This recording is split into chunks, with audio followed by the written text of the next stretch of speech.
So, time to pick up where I left off from Friday. Don't worry, it's just today and tomorrow, and if you're sick and tired of these long videos depicting why I'm still here, don't worry. Today and tomorrow, that's it. Don't fret, please.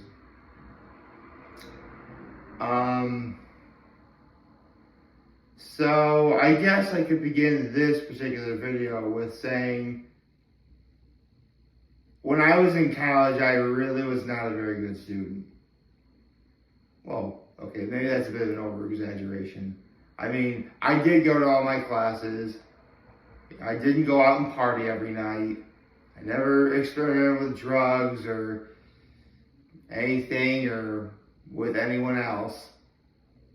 When it came to being a student, I was nothing less than a model citizen. My desire to read and therefore study, on the other hand, not so much. I mean, don't misunderstand me. I would get my work done. And there are plenty of instances where, I'd get good grades doing my work. But I never, in any way, I barely ever studied anything. I mean, seriously, you think even now, you just gotta retain the information that, they give you in class, but no, on test, they gotta word it differently. Why you gotta do that? How often are you gonna be in a situation where your ability to understand how they reworded something is going to make a difference? I don't know. Honestly, the way that, I will admit, I do believe the ability, the whole concept of taking tests and doing grades on that. On the one hand, I do see why it's necessary, but on the other hand, I do see how that puts a lot of people down. Especially when every once in a while you get a kid who gets really good grades, was kind of braggy about that. Just the kind of kid hey man, I got good grades on all my tests, high hours in my class. Seriously, I hope that kid dies of a weird cancer. I really do. This is back in my day though. So, yeah, my point is, I wasn't very good.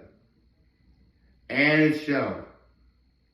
I was a health sciences major at Gettysburg College, and I just about, obviously I didn't flunk Anatomy 1, but I had to retake it. And, here's the thing, this is my senior year. Of course I didn't want to have to take anything again. I wanted to be done with my education and get out of there. And it was so weird. The first time I took Anatomy 1, I actually did pretty solid on my first test, but did horrible on all the others. And when I retook Anatomy 1, it was the complete inverse. My first test I did absolutely horrible on. Don't know how. And every other test I did fine. Incredible even. To the point where, I remember just being complete, nuts over figuring out what my grades were. Because I retook Anatomy 1 in the fall, because that's when they had it, obviously. I retook it, and I'm, waiting for my grades to show up, and I wound up getting, an 89 on my final.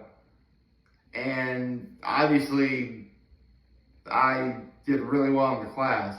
And I remember, seeing my grade on the computer, and I'm oh, where are you at?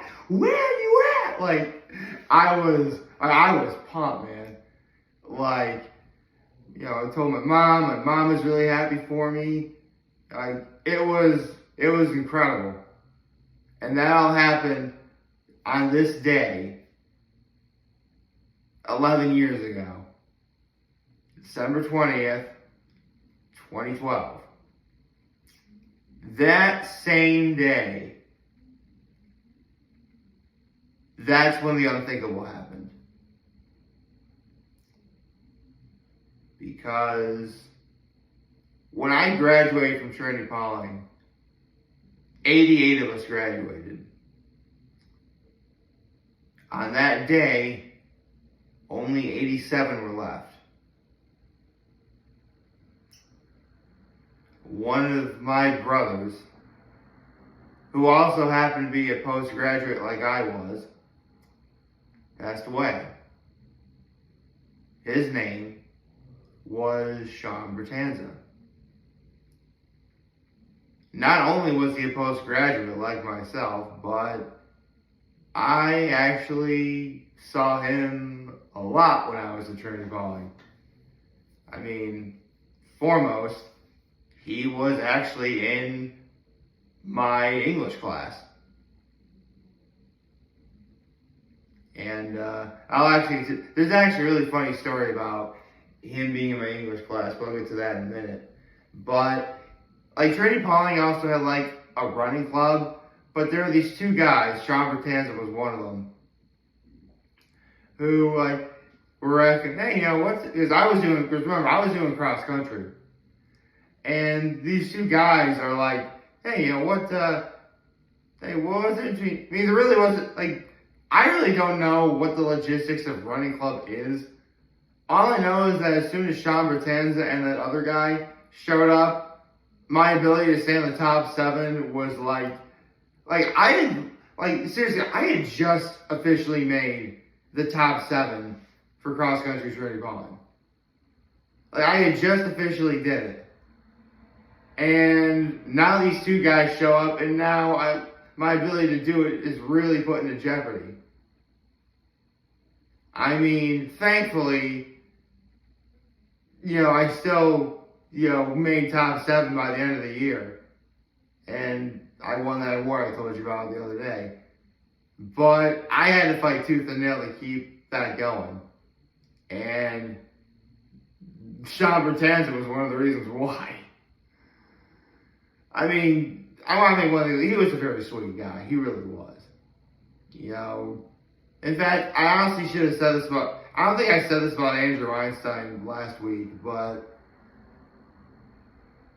when it comes to either Sean Bertanza or Andrew Einstein, if any of my fellow alumni are watching this, then you know what a tragic loss it was to lose both of them on their, days of passing. And to anyone from my area, the 607, I can assure you that if you got to know Andrew Einstein or Sean Bertanza, you guys would have loved them. Loved them both, I guess. Well, you know what I mean. I'm trying to be careful about what I say, and sometimes, again, that's why tomorrow's video is going to be dedicated to any housekeeping stuff I need to talk about. So, obviously I got to, I got to, meet Sean doing cross country, but being the dumb idiot that I was and completely ignorant about the stuff around me, I'm like, oh, he's in my English class too now, isn't he? So, he's in my English class, and one thing about Sean Bertanza that I can't believe he got rid of this, because honestly, if I was in his position, I would totally keep this. But when Sean Bertanza first started Trinity Poly, he had an afro. Yes, and please keep in mind, this kid was white. A white kid with an afro. Like, if I'm him, I am rocking that afro all day, man. In fact, I do believe that afro was the secret to his athletic success. I put afros on the same level of coolness as bow ties and sunglasses, dude. Oh yeah, I know about the Doctor Who stuff, don't worry. And it's freaking because he shaved it. He shaved the afro. And I'll never actually forget this, because this was around, I believe it was sometime in January when he decided to get rid of the afro. But more in English class. And, I mean, yeah, Sean McCann was great at cross country. But much like me, you know, or Andrew for that matter, like cross country was just a means to stay in shape for his actual sport, which was basketball. In fact, I got to see Sean McCann play when I was at Trinity Pauling. Now, keep in mind, my basketball terminology really isn't the greatest, but I do believe that Sean was a shooting guard. I want to say it was a shooting guard. Because, like, he was that guy who could just sink threes like no one's business. Like, I think his quota per game was like 9 or something. I don't know. But the point is, he was really good. In fact, of all the shooting guards, like, obviously in my life I've met a lot of basketball players. Like, for shooting guards, I have Sean in my top 3. I can make a case of these top 2, actually. The guy at 1, though, is, let's just say that I actually have known the guy at number 1 for many years, and yeah, there's a reason why he's number 1. But, you know, that's just how good Sean was. And I'll never forget this in English class, where I don't know how the conversation came up. I don't know how it happened. But a bunch of us, obviously, I say bunch of us, I didn't really partake in this. But a bunch of us were placing bets as to how many threes that Sean was going to sink that day. I think, like, no, actually, I take that back. He was, I think, like, his quota was usually 5 for 9 when shooting threes. So, not even counting, you know, just regular baskets, he's averaging like 15 points a game. That's insane. That's how good he was, though, man.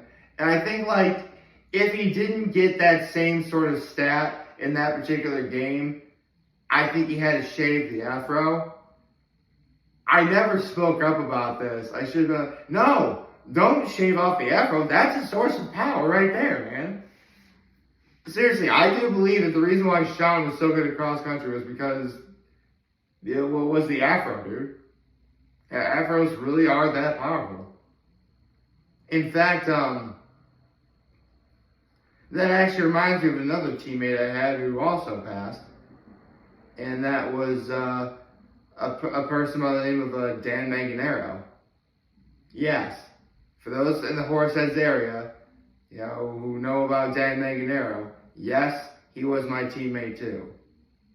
In fact, actually, Dan actually came from a family of like nothing but athletes, and including him, there were 4 brothers,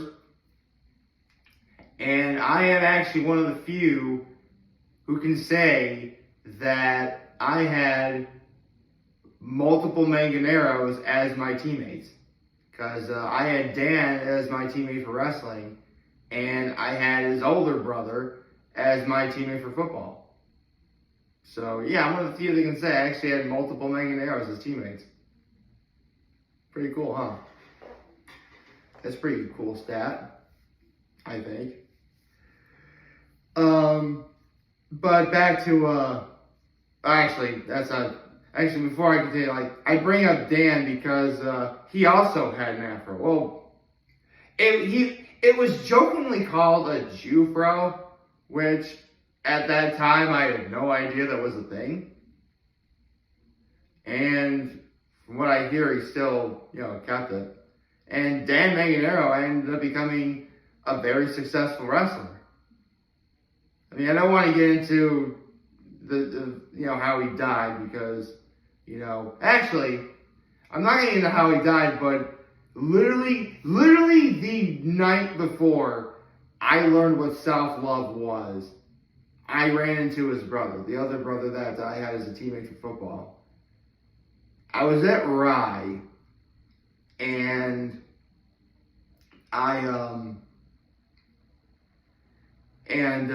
this is like in April. I was at Rye Bar and Grill, and there was live music playing. And some friends I knew were there. I wanted to meet them, but they left. But I ran into Dan Manganero's brother, and man, it was as if I really felt that this guy was one of my best friends in high school, and it really was as if nothing changed.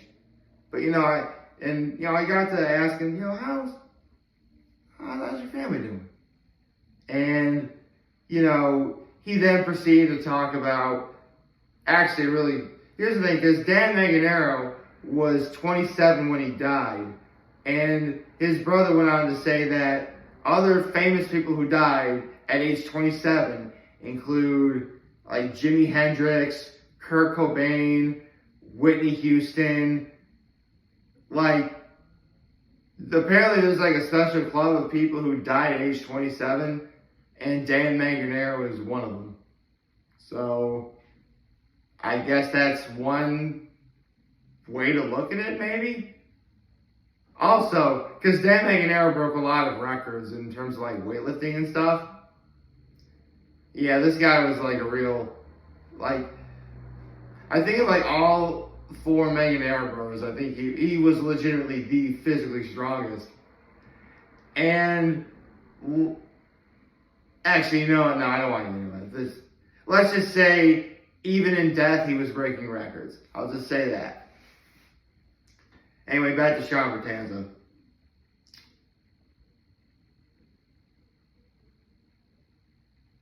And so we get to the day that I figured out that I passed anatomy and physiology, and, literally that same day I get the news that Sean Bertanza died. I was shocked. I mean, look, at that point, obviously I was no longer contemplating suicide. I knew that when it would be, I knew that if it's my time to go, if and when it's my time to go, it's going to be the same for, anyone else. It will be their time to go. But I thought, it'd be a long time before I heard the passing of anyone from my graduating class of Trinity Pauling. And even under those circumstances, I never thought it'd be Sean. Especially when, I was a health science major, and, for those of you that don't know, health science is really, anatomy, physiology, the human body, stuff like that. And when I found out the cause of his death, it was that sort of thing where, here's the thing, he died in his sleep, which means his actual cause of death really could have been virtually anything. And so here I'm thinking, if I find out how specifically he died, that'd be cool. But if I go the rest of my life not knowing how it happened, okay, I'd be okay with it. And then, fast forward to just a couple of years ago, when, I think it was the second time I did the Why Still I'm Here series videos. This is before I perfected, the format for it that I have now. His mother actually reached out to me, and it turns out that Sean had Wolff-Parkinson's-White syndrome. For those of you who don't know what that is, and keep in mind, I only just understand a little, but Sean naturally had a weak heartbeat.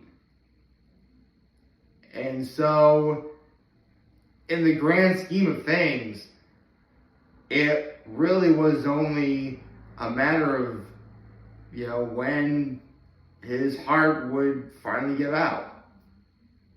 It could have been any time.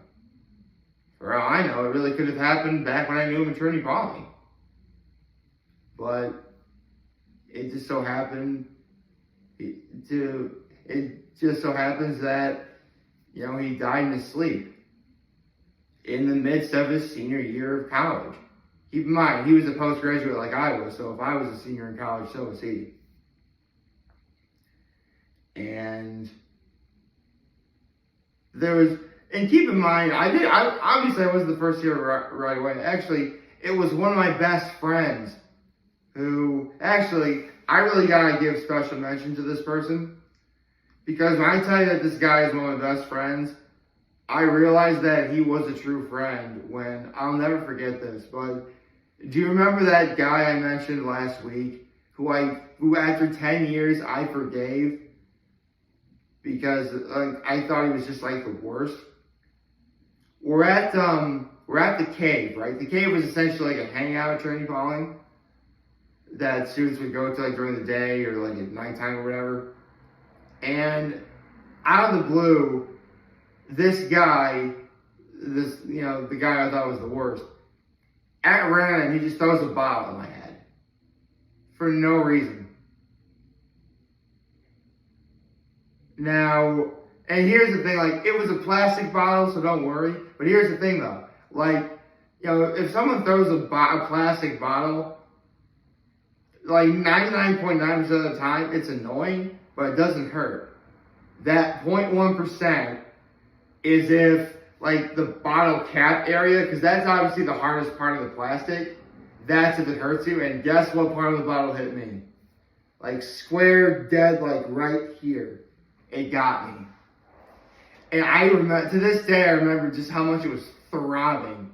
And I'm trying to just brush it off and, like, you know, I just didn't, you know, I didn't flinch technically, but like in my mind I'm thinking, oh God, this hurts like hell. And because this guy was also the literal strongest human being I had ever seen, and because I didn't want to stir up conflict, especially when at that time I was actually doing a pretty good job making a name for myself at Trinity Pauling, I walked out. And then out comes this one guy. I'm walking back to my dorm, and he actually lived in the same dorm as I did, just like I lived in Dunbar North, he lived in Dunbar South. He runs out, he puts his arm around me, and, you know, he took me in. You know, we went to his dorm, you know, we talked, and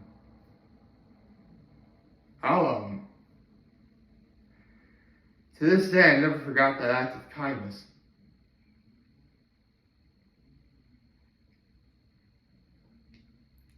It was at that moment I knew, like, that guy was a true friend.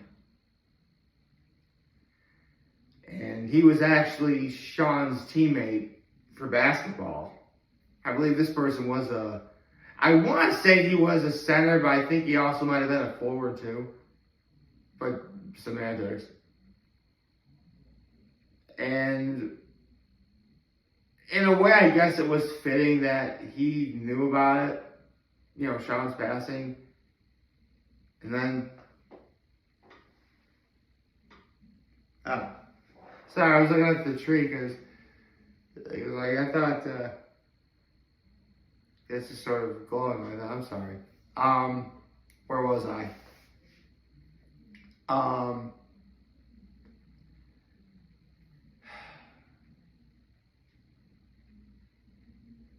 And again, I just remember feeling, you know, shocked. I thought it would have been, you know, years before anything like this would ever happen to any of my brothers, much less Sean. But it did.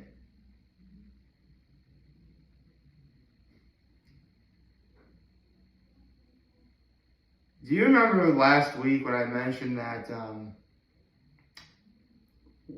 on Trinity Pauling's cross-country team that year, there were, of the top 7, 3 postgraduates made the top 7.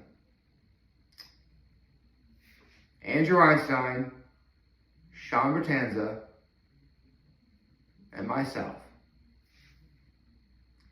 I am the only one of those three who's still alive today. If any of you guys want to form a shield of death around me, or if anyone has a Harry Potter visibility cloak, that would be nice right about now. Sorry, I thought I better lighten the mood a little bit, because this is a very, very emotional video.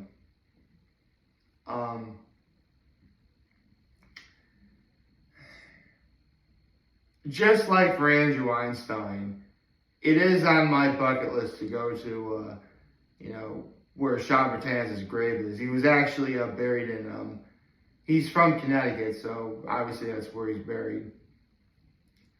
And just like with Andrew Einstein, I would bring a bouquet of flowers, but not just any flowers. I would actually bring a bouquet of mountain laurels, which is the state flower of Connecticut. And a fun fact about the mountain laurel, it's the state flower of not one, but two states. It's the state flower of Connecticut, it's the state flower of Pennsylvania.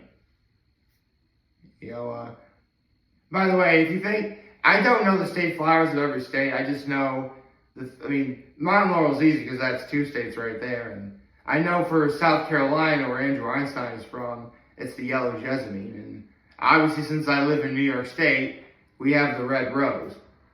So, I guess if we're talking about a famous flower contest, obviously New York wins, because it's the red rose. What's a more iconic looking flower, Anyway, if I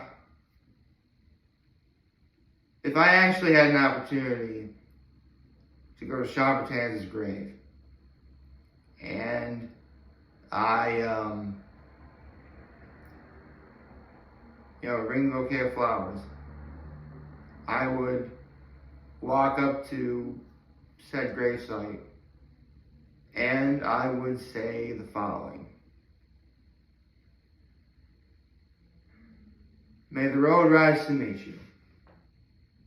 May the wind be ever at your back. May the sun shine warm upon your face, and the rain fall softly on your fields. And until we meet again, may the Lord hold you in the palm of his hand.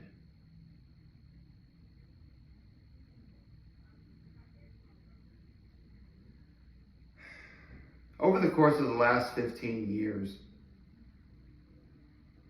when you make a decision like I did regarding no longer, contemplating suicide, and therefore you're not going to do it,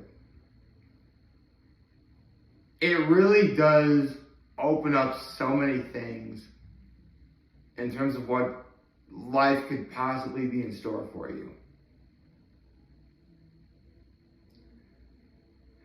And when you're someone like me who gets depressed very easily, trust me when I tell you, when good things happen, it really does feel as if you're on the mountaintop. And you get to experience that. Let me say that. You get to experience that.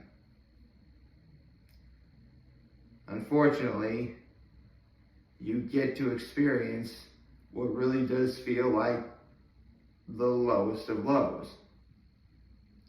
Whether it's the passing of a teammate, friend, brother. Hey, listen, this is Trinity Pauling. We're all brothers there. Or the passing of a loved one or family member, heartbreak. For me, when it hurts, man, it hurts.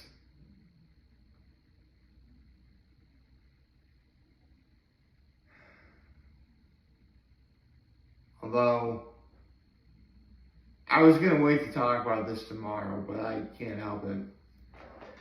Last night was the first horse heads wrestling match I actually went to since the last one I ever had. And they actually, here's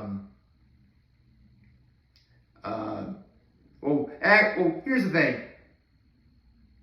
I was there for two reasons. One, because they were going to do something regarding any wrestling alumni, which, I mean, okay, why not? But also, a couple friends of mine have a son who's doing modified wrestling right now. And I just barely missed that kid's match. I mean, his mom is awesome, so he films the match on his phone, so I saw the match doing that. And needless to say, that kid has a whole lot of potential and a bright future ahead of him. But because remember, I went to Trinity College for wrestling. I wrestled horse heads, but honestly, throughout horse heads, I never thought I could do it. I mean, I wasn't officially made varsity until like the beginning of my junior year, and that was only because the vacant spot at 285 was open, and I was a lot smaller than 285. It really was just. It's not. I mean, over time I got better, but the people who were in the weight classes I should have been at, they were just better than me, unfortunately. Sophomore year, I was going to wrestle 171, and literally someone who would eventually become my dear friend literally was from Spencer Van Etten. He moves right out of the blue. He just shows up. Can you believe that? Like, how crazy is that? Like, someone just shows up out of the blue like that, But it wasn't until, junior and senior year I started getting confident and went wrestling for Trinity Polling. I actually qualified for nationals. And I actually got to have that be something that was announced when, after the JV match was over, there was like an intermission, and they talked about all the wrestling alumni that were there. And, everyone got to know I was a national qualifier. And, that doesn't happen if I contemplate suicide, if I actually commit suicide.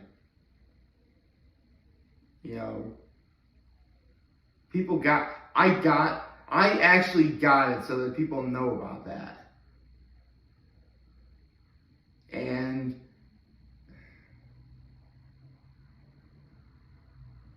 I guess in a way it was kind of an overwhelming and an underwhelming feeling. Keep in mind, I think the underwhelmingness was, is underwhelmingness a word? Well, I don't know.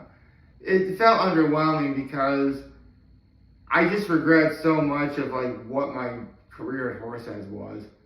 Because I never had confidence. And again, it was because of the special ed thing for sure. But I never thought I had confidence. I never thought I could do anything. And,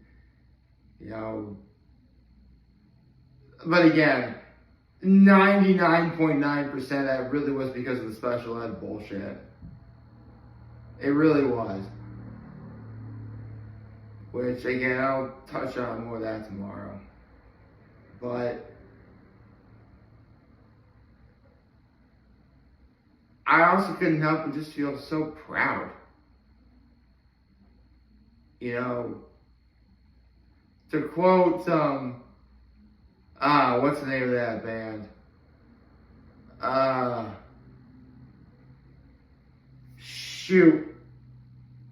Who's the band that does Hey Look Mine Made It? They also do 9 in the Afternoon, which is a great song. I don't know. I'll look it up later. My point is,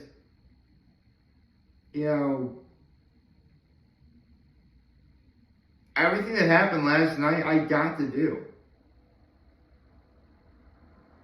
And it felt right. It felt right to be there. I can admit the fact I never really was that great of a wrestler. But in a way, I guess wrestling sort of helped back in high school, I guess it sort of helped mitigate everything. So,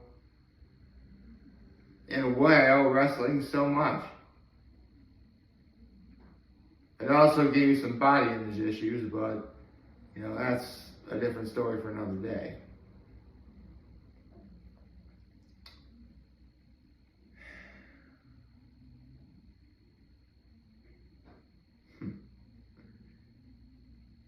So that's about where I am now.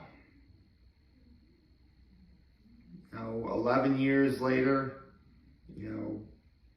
Sean's presence is still felt. He really was a very nice person. And just like I said earlier, to anyone in the 607, if you met Sean, you guys would have loved him. So, I guess all that's left to do now is to talk about a couple other things, but I'll do that tomorrow. For now, I just want to say that I am beyond humbled that I made this video for all of you to watch and enjoy for today. And it's my solemn hope that we all have a wonderful day today. And I don't think this could ever be stressed enough, but if you are feeling, downtrodden, I guess, or if you're feeling as if you need to, vent, please understand that there are people in your life who love you, who care about you, and will most definitely listen to you if given the time. I know I certainly will. So, take care. And in the words of my perspectives and drugs teacher in high school, make good choices.